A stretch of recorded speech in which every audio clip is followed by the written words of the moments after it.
One thing that I did not expect when I watched Raw last week was for Oba Femi to absolutely decimate Brock Lesnar. I didn't expect it. Now, I have to admit, I do have some concerns about an Oba Femi Brock Lesnar WrestleMania match because this is when to go home, baby.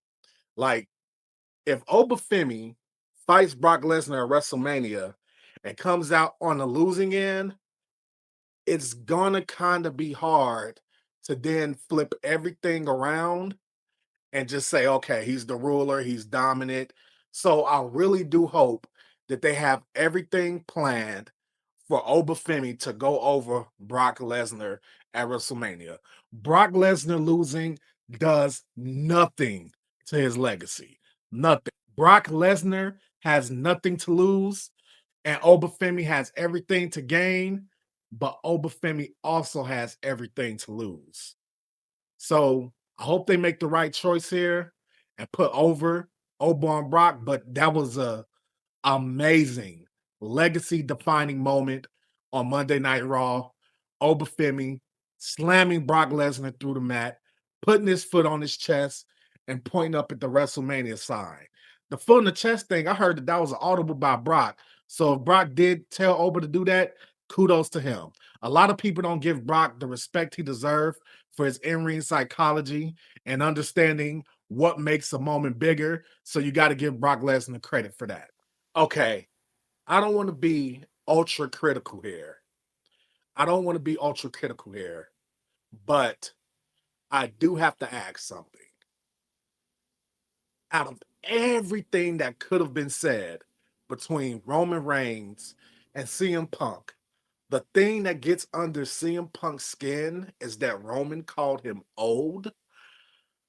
I don't know. And I heard this and I heard that. Like I said, these dirt sheets, you never know what's the truth and what's a lie. But I heard something along the lines of like, oh, Roman didn't want to talk bad about CM Punk's dog Larry, which is very respectable. But if the punchline to the feud going towards CM Punk is you're old after a week where CM Punk had said that he's going to bury Roman Reigns next to his father, that was a miss for me, man. That was a miss. And I liked everything in that segment leading up to that moment where Roman called Punk old and Punk punched Roman. And then Roman's like, yeah, I'm in his head. I'm in his head. I can't sit here and honestly say that I understand that, but it happened. I do think there's a lot of more juice for the squeeze in this feud, but that moment, him calling him old and CM Punk acting like it's the biggest deal in the world, that came off as kind of silly to me. So I mean, I don't know. Let me know in the comments what you guys think. I think Punk getting called old and then having that reaction, it kind of made him look extremely thin skinned. So that's just where I was with it, y'all. Randy Orton was back up to his shit again this past week on SmackDown.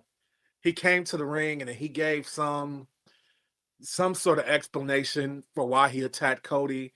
And I kind of figured that he was going to go the route of, hey, you told me that I could be my old self. You told me that you wanted the Viper. You told me that I can listen to the voices. And guess what? I listened to the voices. I beat you bloody.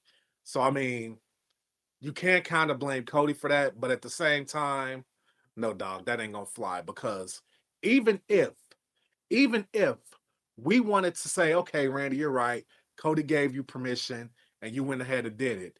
Even if that's the case, the fact that you spent the rest of the night and you were just hyper focused on Matt Cardona, calling him a nerd, calling him a loser, etc., calling him all these things, punched him in the face, then you get consoled by Jelly Roll. And let me tell you one thing right now. If WWE don't start pressing the brakes a little bit on this Jelly Roll thing, you know what? Jelly Roll being there first, I was like, okay, that's cool. Jelly Roll, who doesn't like Jelly Roll? But now they putting a little bit too much jelly on the roll. Like, okay, multiple segments of Jelly Roll, just to let you know. We don't need multiple segments of it.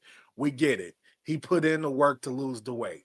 He put in the work to learn wrestling, to show respect to everybody backstage. We get it. But to have Jelly Roll a constant theme throughout the show for multiple weeks, that's too much, dog.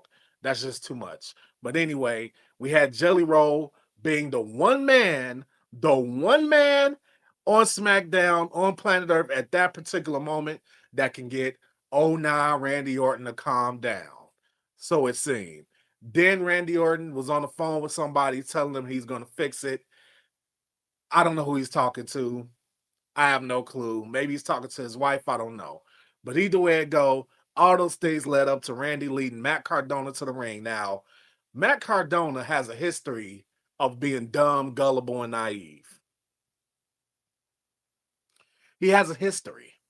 Remember John Cena, Eve Torres, Mendez, whichever. I don't know which. I can't remember. I think it's Eve Torres. Eve Torres, playing Zack Ryder, looking like a fucking fool, looking like an idiot. Him getting his ass kicked by Kane every week. I remember all of that. I remember all of that. So why Matt Cardona came to the ring, got his hug from Randy Orton, and still stood there, and it took a second handshake. He lingered around too long, man. The first voice is like, all right, Randy, man, go ahead, apologize. This, that, and the third. Randy apologized, and then for some reason, Matt Cardona just stood there and just went for like, I don't know, to accept a second apology. And all that did was got him kicked in his nuts, got his ass beat, got his arm snapped. So, I mean, I don't know. From the viewer at home, I was like, why is he still there? Like Randy, you only got a small segment of time where you can get the hell away from Randy Orton before the other voice comes in and says, kick his ass, put his head off. But I guess Matt Cardona did not get the memo.